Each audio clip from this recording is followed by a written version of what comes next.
Continuing on the theme of the last two talks, which is reflections on the rising of Imam Hussein.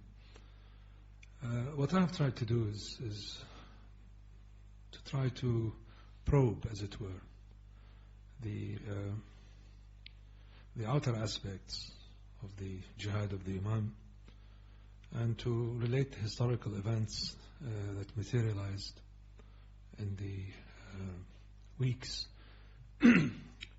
preceding the events of Ashura, and to try to contextualize it, both in terms of history, in terms of its impact on society, and on the evolution of the Deen of Islam, or at least the understanding of the Deen of Islam, and how to connect it with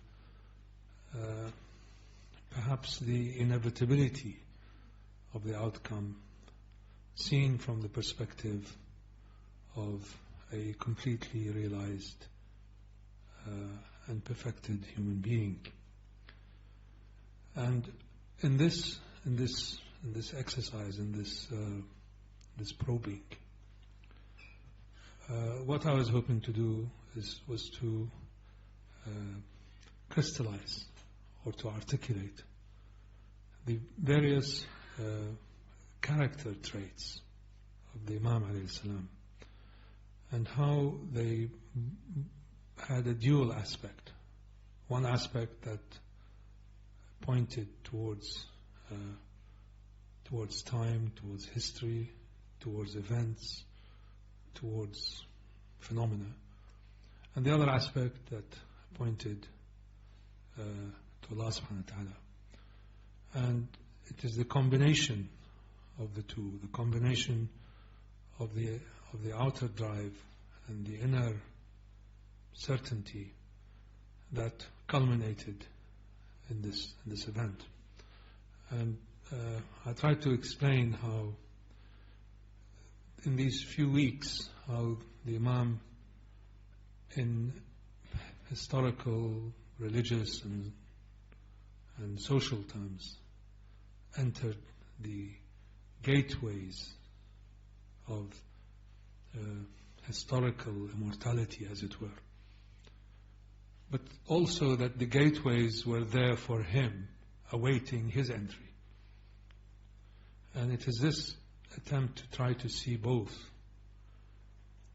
that I think allows us to have a more complete picture of the path of the Imam that ended in Karbala, that ended on the 10th of Muharram, 61 Hijri. And the drives, the outer drives of power and authority, were juxtaposed yesterday by justice and righteousness. And all of these, of course, are rooted in the actions of a person in Iman, in faith. And this is the theme of the talk of today, inshallah.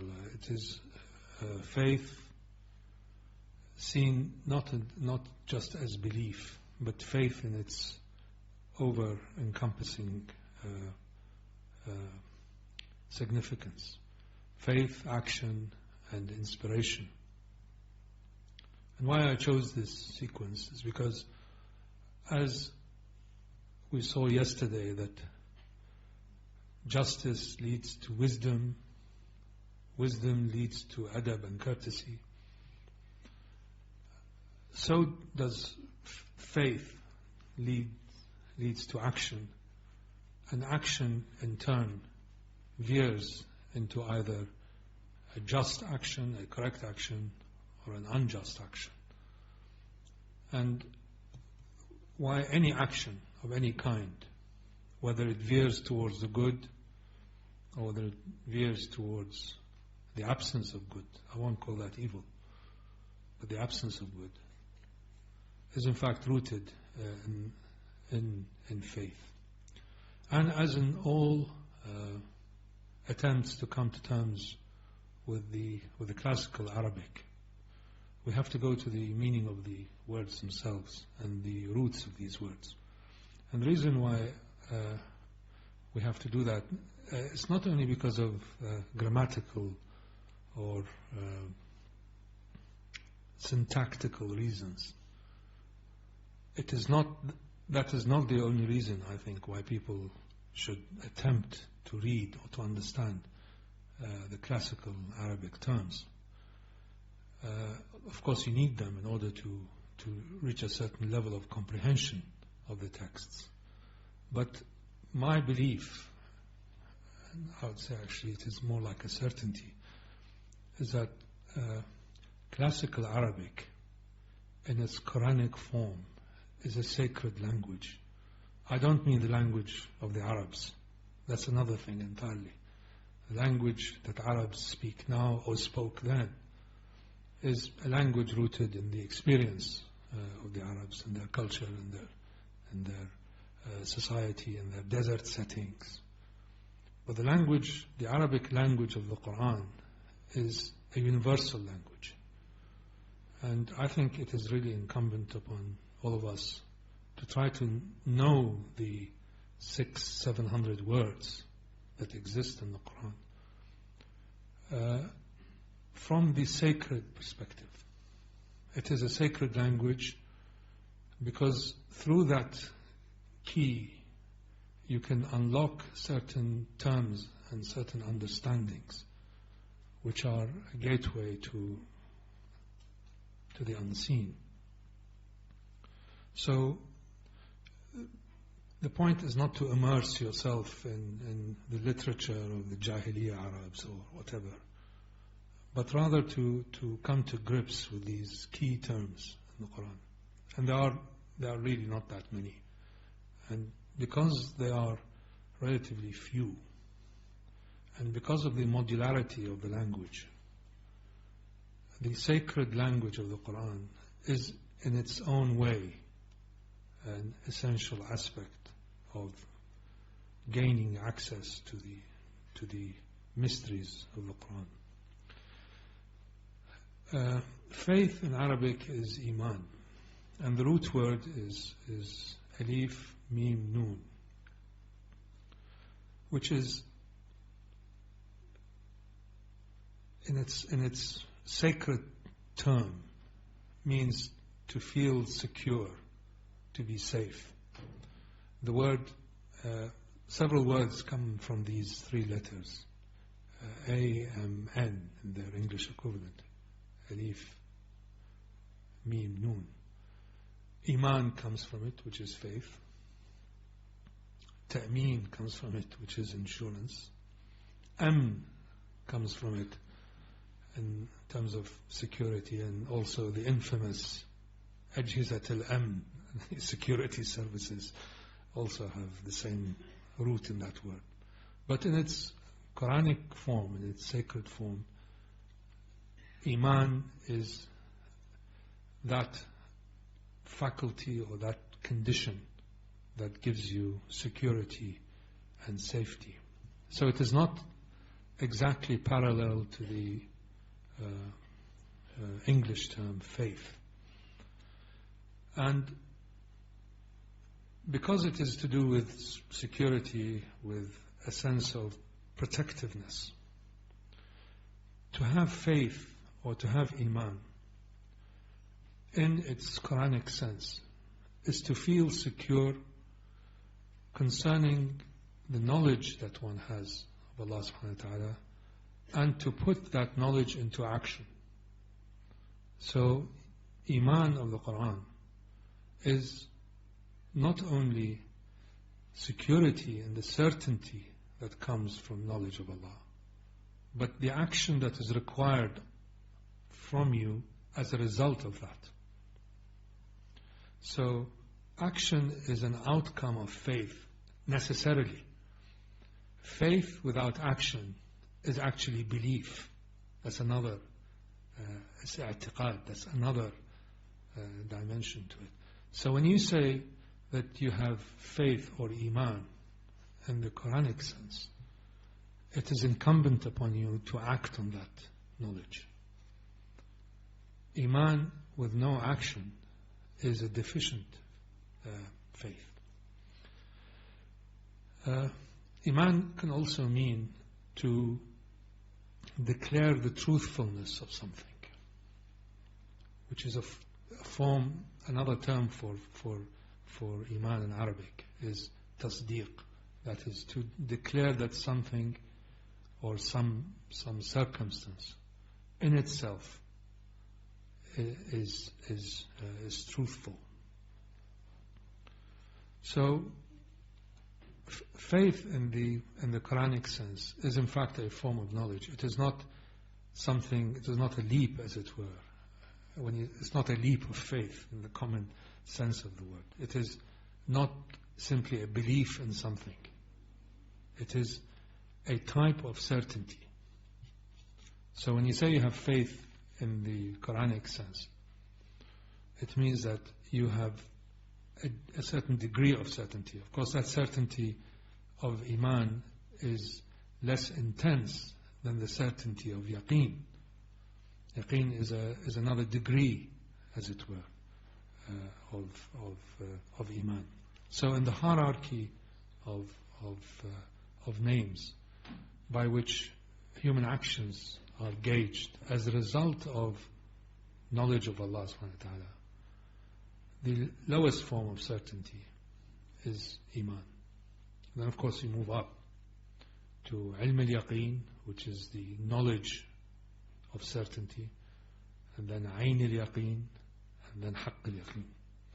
So the degrees of certainty of human beings in their knowledge of Allah subhanahu wa ta'ala is, in Quranic terms, a hierarchy of 4. Ilm al-Yaqeen is if I tell you that there is a fire. I tell you that there's a fire, 10 miles away. That's knowledge of the fire. I'll describe it to you, how it's burning, the colors, how the timber sets alight. Ayn al-Yaqeen is when you actually go and see the fire. You see a house or a building or a barn ablaze. That's another form of knowledge. It's a form of knowledge that is being confirmed by your senses. And then Haqq al-Yaqeen is to be actually in the fire.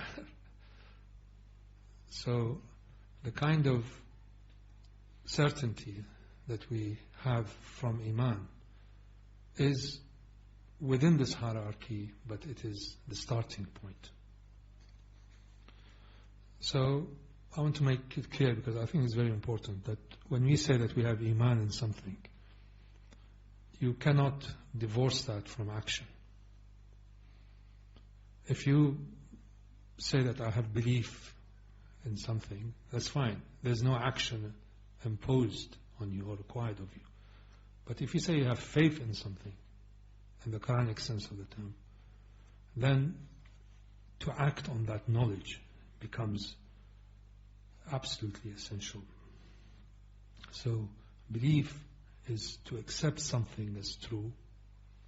Iman is to accept something as true, acknowledge it, and act on it.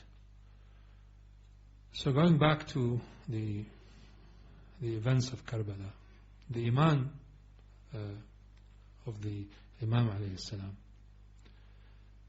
was in fact one of these steps through which he could externally crystallize his actions. It was driven by knowledge of Allah subhanahu wa ta'ala.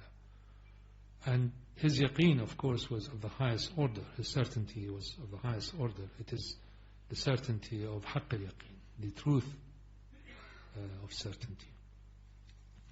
So it must be, therefore, that the actions of the Imam, which yesterday we talked about as being just actions, driven by a knowledge of putting things in their appropriate place, and acting on it wisely. The root of that is faith in terms of knowledge of Allah subhanahu wa ta'ala, knowledge of the scale and the actions incumbent upon it.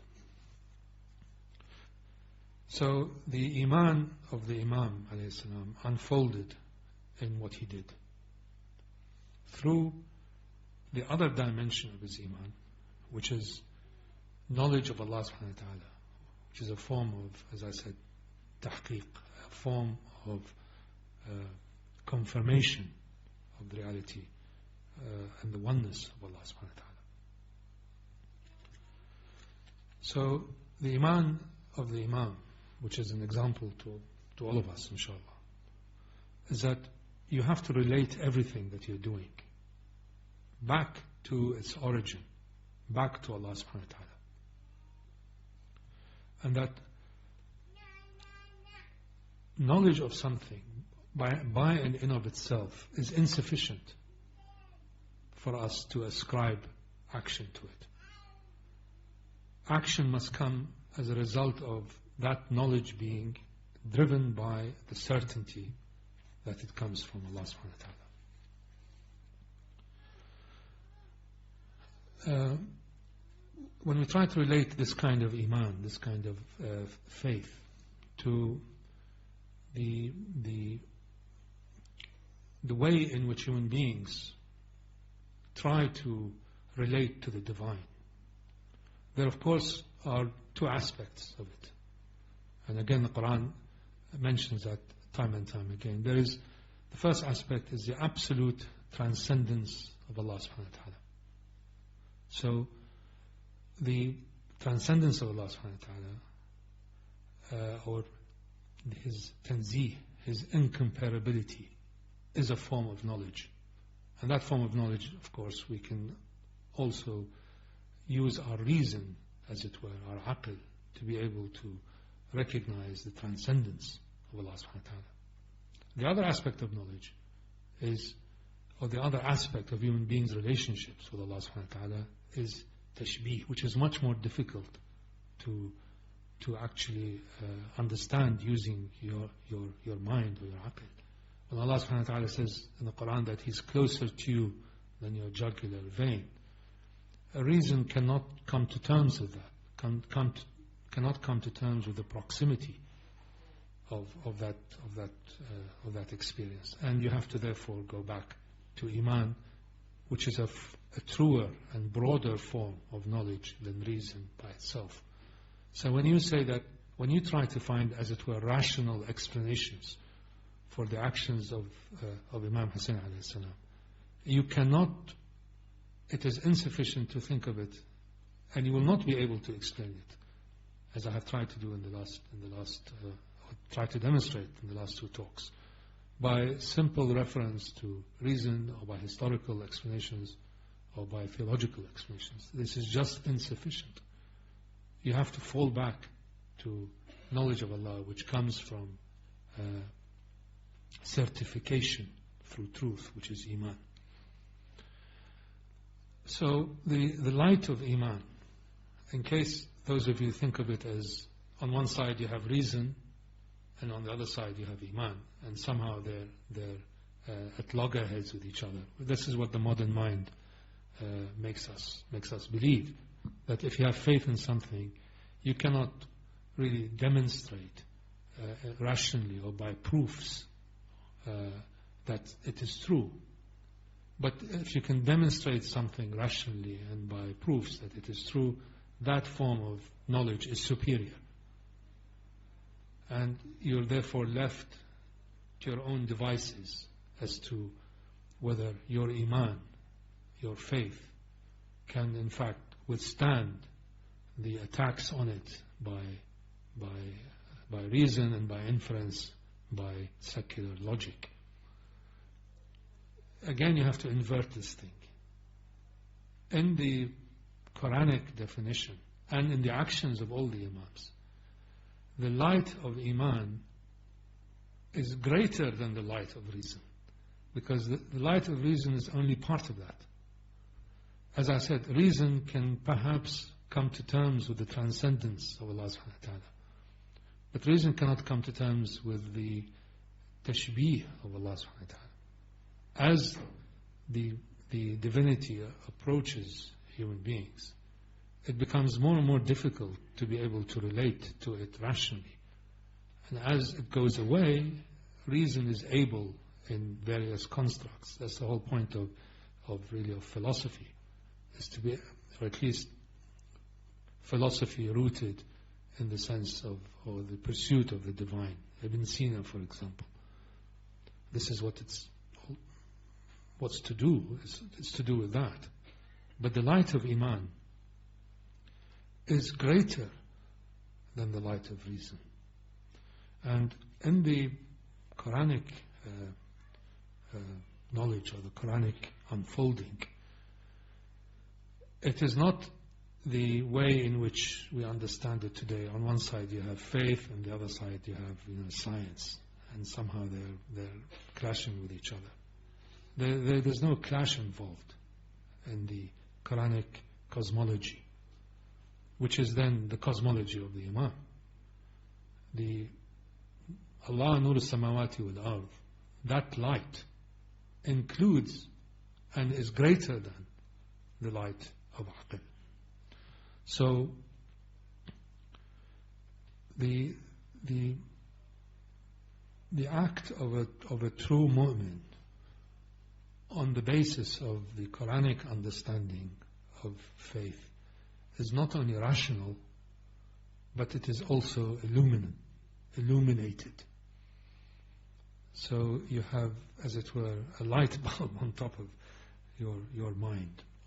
And every time we try to reduce the Imams to the reason or to just the narrow basis of reasoning, including historical reasoning or theological reasoning, we are in fact diminishing their scope. One of the requirements of Iman in this sense is an unquestioning belief in the revelatory act. We have to unconditionally accept the divine texts revealed to us as being true. This again, I cannot overstate the significance of that for moments. You cannot approach the Quran, for example, or the prophetic sayings, or the akhbars of the Imams, the authenticated akhbars, with a questioning mind. It doesn't mean you don't have to question it. But when you approach it to do it justice. Again, back to the idea of putting things in their appropriate place and acting appropriately. The courtesy when you approach a divine text, if you are a person of Iman, is to assume that it's a divine text. Not to assume that, well, why is this and why is that contradicts that. This is a secondary form of questioning. This is a secondary form of analysis. And if we get into that, if we approach it with the right courtesy, then it then opens up to us with the right courtesy. Generally in our tradition is that we try to go to, as it were, to first principles when we approach sacred texts, and here is the issue of whether what is the nature, how do we understand the meanings of the sacred text, whether it's form of tafsir or ta'wil. But if you look at Imam Hussain, he has no need for tafsir or ta'wil for the text.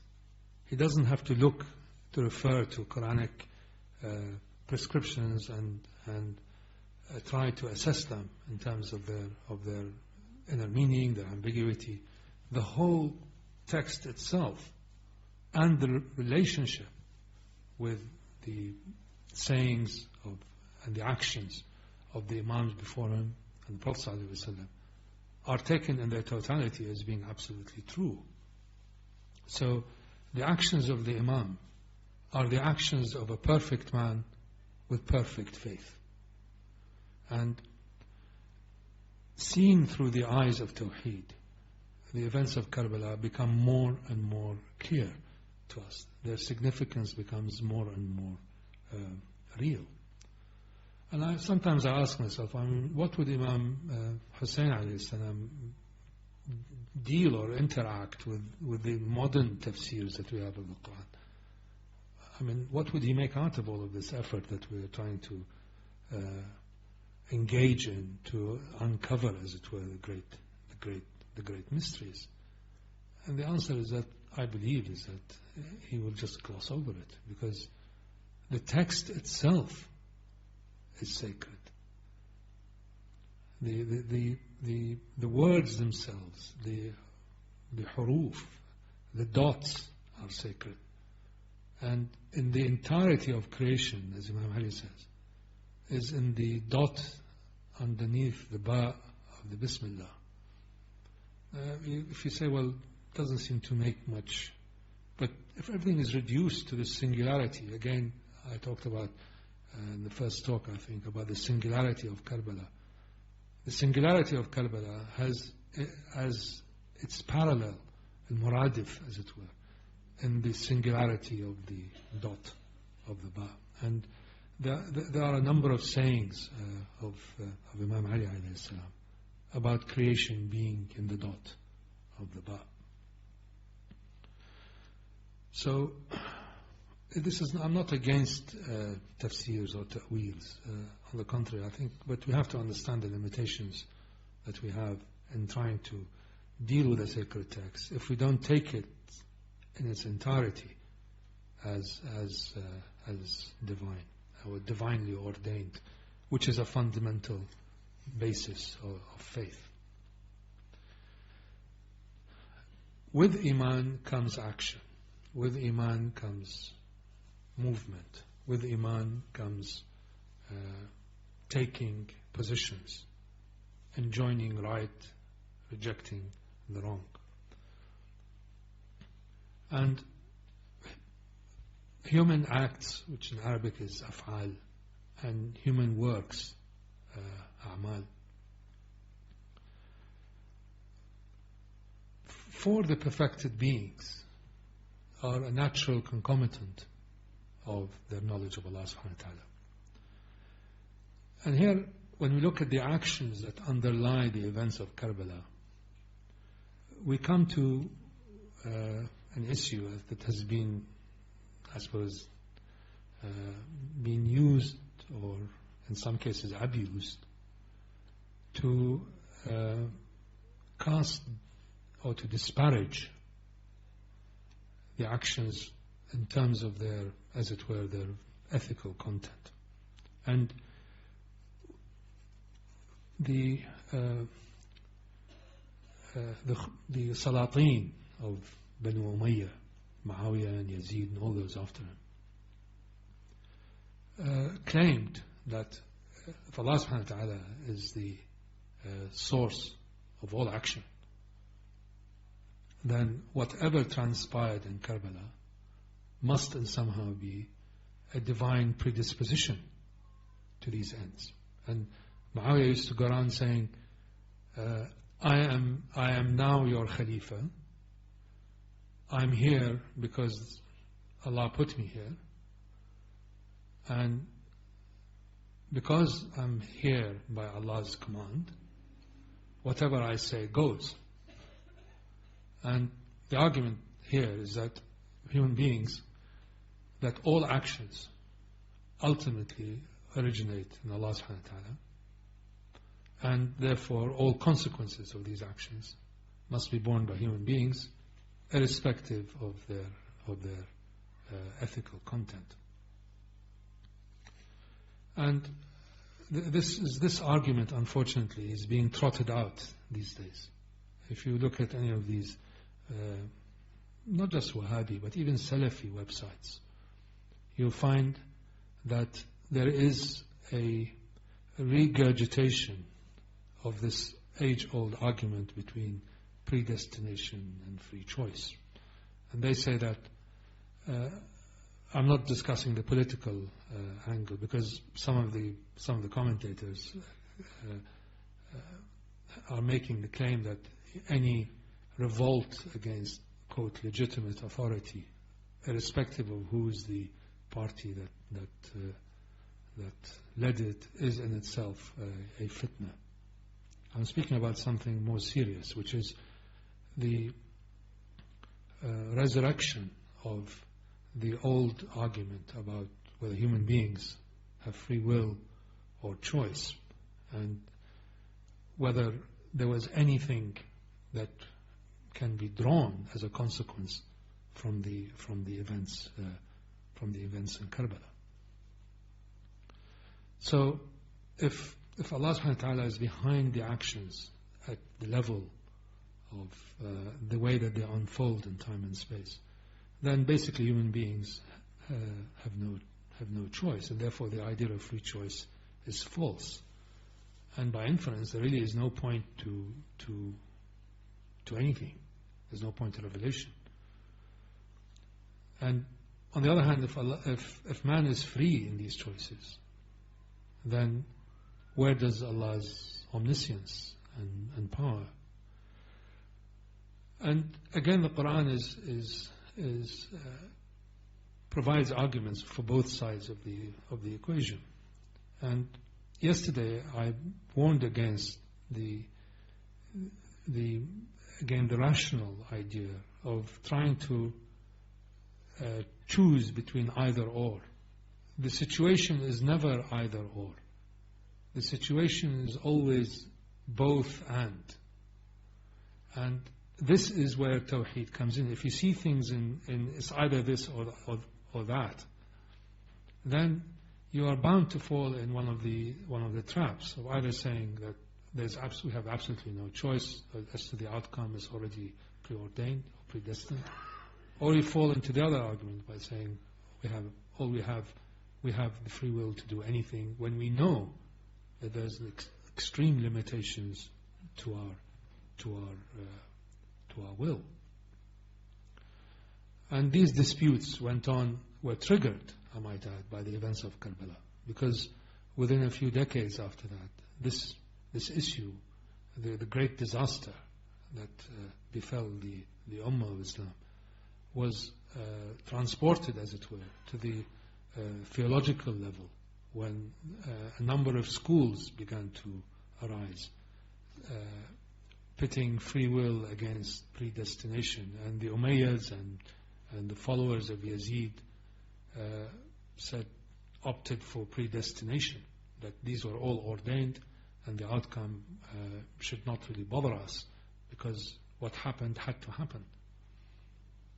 And there was the other school, which is the Mu'tazila, which in some of its main theological elements are related to Shi'ism. The way I think this must be addressed is not to ignore it, which has been the case most of the time, but again to go back to the roots. Imam Ali alayhi salam said very clearly in one of his reports, one of his akhbar, it's in Nahj al-Balagha, it's bayn wa bayn, it's between this and that, and both this and that. Which means that if we try to find, as it were, an understanding of the events of Karbala from the point of view of Allah's will or the free will of human beings, you have to again transcend these two divisions and try to unite them into both and. And here I think if you think of it in terms of, you have both the capability of action, free action at some level, with an outcome determined already, but not in the terms of space and time, then this thing becomes more and more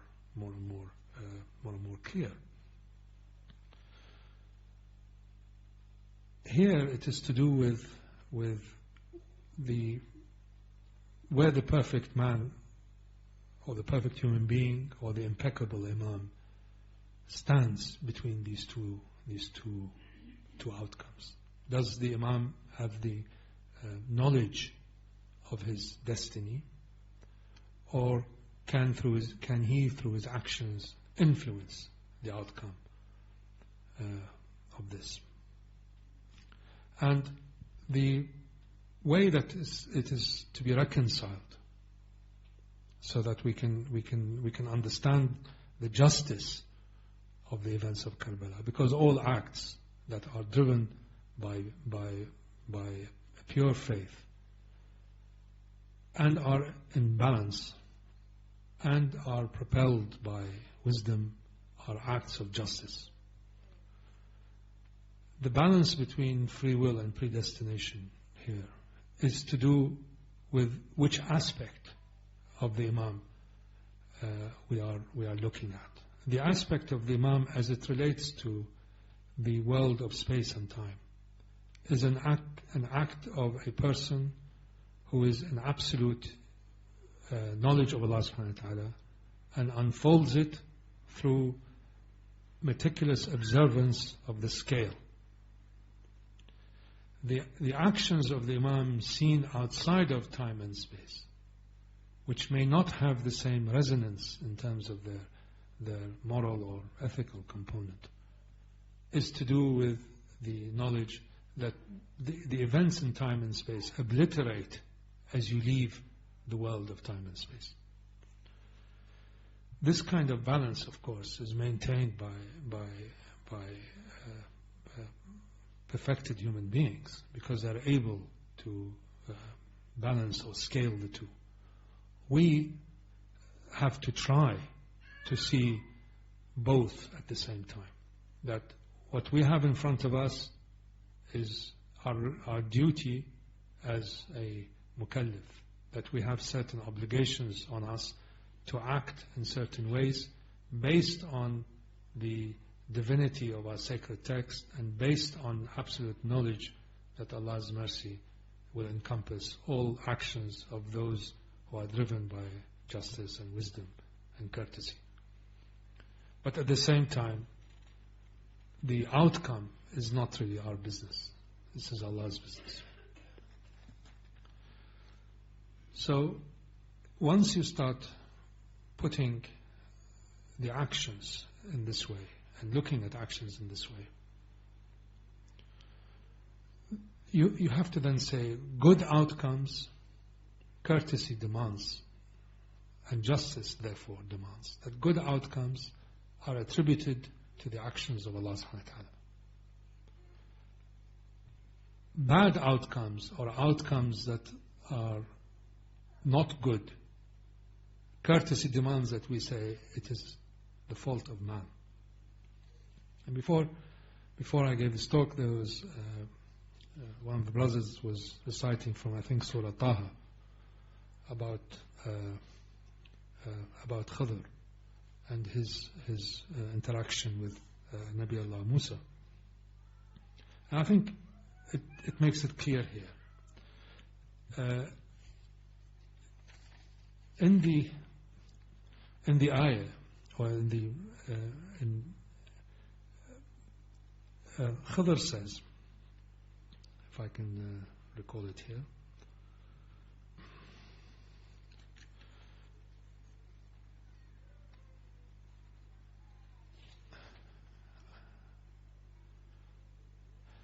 no, sorry, I'll go back to another ayah first before I come back to the Khidr one. This is Nabi Allah Ibrahim. Nabi Allah Ibrahim says in Surah 26, ayah 80, he says, He heals me when I am sick.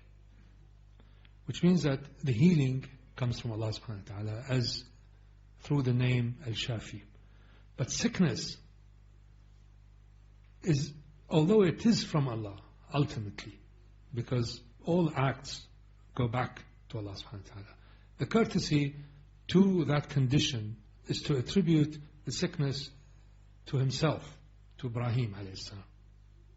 So the Quran does not say He heals me whenever He makes me sick. which is true. But the Quran says, He heals me when I am sick. So, evil outcomes that are not taken into account, as it were, through just actions, are taken onto us as a consequence of us by courtesy to Allah subhanahu wa ta'ala. And the good outcomes, we do not take responsibility for them. We immediately refer them back to Allah subhanahu wa ta'ala. So, the acts of the Imam alayhi salam, irrespective of whether they are seen to be good or bad, from our perspective, they're all good from the perspective of the One. As they unfold in time and space, because the outcomes appear to be evil, then it is the correct adab and the just way is to attribute the outcome to the actions of human beings, in which case it is the actions from the most gross, from the la'in shimr, right up the scale, from to Ibn Ziyad, and then to Ibn Sa'ad, and then to the Khalifa Yazid, or he's not a Khalifa, but the pseudo Khalifa Yazid. So it is not courteous and it is unjust to claim that the outcome of Karbala is due to the actions of Allah subhanahu wa ta'ala. The outcome of the events of Karbala, because of their evil nature, are necessarily those of man acting through the niyaba that he was given by Allah subhanahu wa ta'ala, the deputyship that he was given. And in the Quran, there is, I think, one of the key ayahs, which is Surah 8, ayah 17, where Allah subhanahu wa ta'ala says, وَمَا رَمَيْتَ إِذْ رَمَيْتَ وَلَكِنَّ اللَّهَ رَمَى. You did not throw when you threw, but it was Allah that threw. So, by placing things in their appropriate order, and by having the correct courtesy, and by acting justly and with iman, the outcome that we find is unacceptable in Karbala is squarely put at the doorsteps of human beings. There is no excuse for those who committed these terrible acts to hide behind the claim that ultimately the whole affair belongs to Allah subhanahu wa ta'ala. This, to me, I think is really one of the main points of reflection that I've had, because we have to wrestle with that. I mean, modern man, we cannot take things just at face value. We can't, because it was told us we have to look at it this way. We are far more informed than we were than our ancestors were. We have a greater level of intellection than we had in the past. We are exposed to different schools and different ways of thinking, different perspectives. And if, on reflection, these questions arise, and in my case I would be very, very open and say that they did arise, I have to ask myself, how can the acts of a just man end in such a terrible disaster? And where is the hikmah and justice? And the roundabout explanations I used to get just were not convincing enough, frankly. That this was to do with the ummah being revivified, this was to do with, and I'm sorry to say, it smacks too much of redemption through acts of great sacrifice. And redemption is not part of the makeup of the Islamic worldview. It is all success.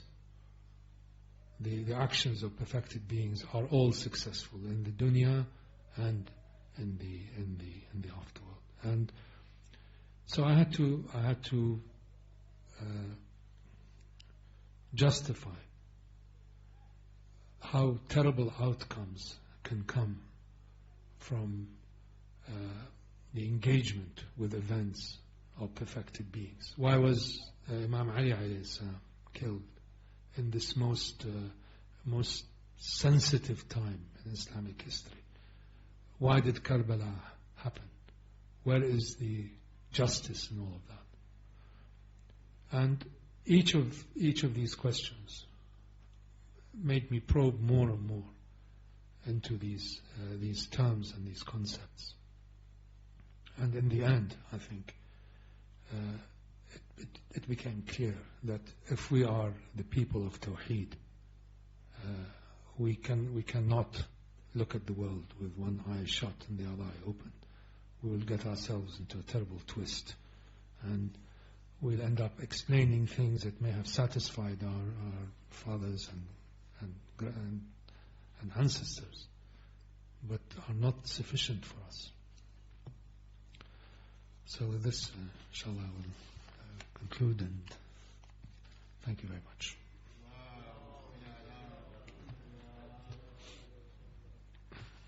Thank you for the talk. We'll now have 5 minutes for question and answer. Are there any questions?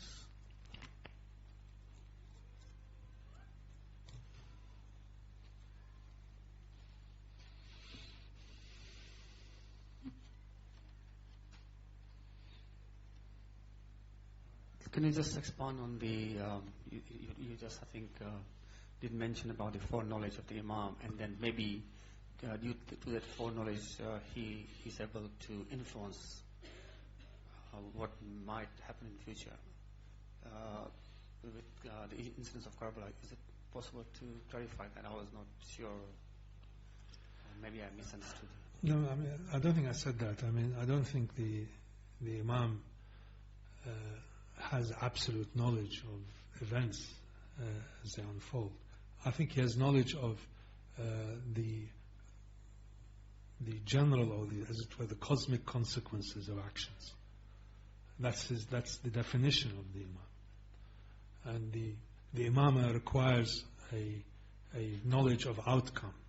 But the outcome that you and I care about is, when these questions are asked, is really cause and effect. We want to see outcomes in time. The outcomes in non-time are entirely different matter. How something, it's like throwing a pebble in a pond. You don't know where these ripples will go. But he has the map of the pond, and he knows that as a result of that, certain sequence of events will play out. But the exact mapping of these events, I think, is not in the knowledge of the Imam. It's knowledge of Allah subhanahu wa ta'ala. And I don't think I said this is one of the qualities of the Imam, as far as my understanding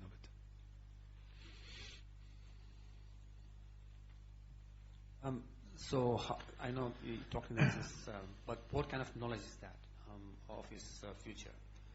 You said it's cosmetic. I mean, it's cosmic knowledge, but can you... Well, the future has no meaning outside of time. I mean, if time shrinks to zero, there is no future and there's no past. So events, I mean, there's certain cause and effect. The famous thing about a butterfly wing in China can create a typhoon or a hurricane in Bermuda or whatever. These are events unfolding in time, cause and effect, chaos, sequence theory, whatever you want to call it. But when time is removed from the equation, then the nature of events, or the meaning of events, changes, and outcomes change, and it's a different universe. I mean, the classical writers talked about the kind of universe that exists outside of time and space. You have the alam al-ghayb al-mutlaq, which is the absolute unknown. And then you have alam al-jabarut, where the meanings of things become apparent. Then you have the alam al-malakut, which is the angelic realms of they used to call them angels. I call them energy forces, energy levels. Then the realm of mulk, where all of these forces begin to crystallize into names such as that govern all of creation. This is a different dynamic. I don't know that dynamic. I wish I did, but I don't. And I think we'll all get to know that dynamic when we move from one realm, this realm of space and time, to a realm of non-space, non-time. And the Imam in his space and time is in many ways no different from us. He's more perfected. His human qualities have been so refined that he is nearly transparent to the divine. That's in time and space. And I don't think they have in that the ability to see beyond time and space. But the imama as a station is part of this hierarchy of that. I mean, it may not be exactly the way I've described it, but all the great theosophists, hukama of Islam, especially amongst the Shia, describe the cosmos in these terms. You have the realm of the complete unknown, and what is known as the ghaib al-mutlaq, and then the realm of the first effulgence, as it were, of al-ghaib al-mutlaq, which is the realm of unity, of unicity, of ahadiyya, of oneness. And then the realm after that, the realm of Jabarut, where the essences of things materialize, of all creation. And there are, the Prophet, there's a hadith of the Prophet ﷺ says there are 18,000 universes. By 18,000, it means infinite universes, because the manifestations of Allah subhanahu wa ta'ala are infinite. And the mind that has an aspect of khayal, which I talked about last time, can visualize this universe or these universes, but not necessarily in a scientific, rational way. And sometimes different terms, people say there are 7 heavens, others say 17 heavens. It doesn't really matter whether there's 7 or 17, or whether there's alam and malakut is 1 or 40. It doesn't really matter. The point is that it's a continuum that starts from the ghaib al-mutlaq, which we have no knowledge of and should not even try to have knowledge of, which is only Allah knows Allah in the end. And then you have the realms through which the meanings of things, as it were, the models of things, the archetypes.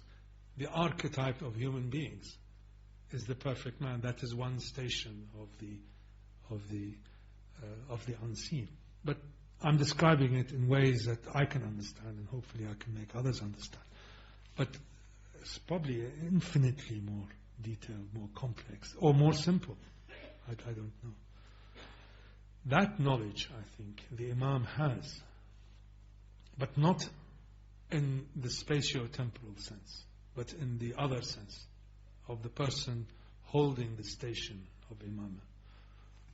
And that's why I think Imamah in the form of a perfect man is really necessary for the unseen to be held together. The effulgence of Allah subhanahu wa ta'ala from the absolute ghaib al-mutlaq has to, then you enter into the world of opposites. From oneness, you create, we have a certain aspect of oneness, because we're all individuals. And nothing in creation is the same. No two human beings, no nothing, no two atoms are the same. And so on. Do we have any questions from the sisters' side?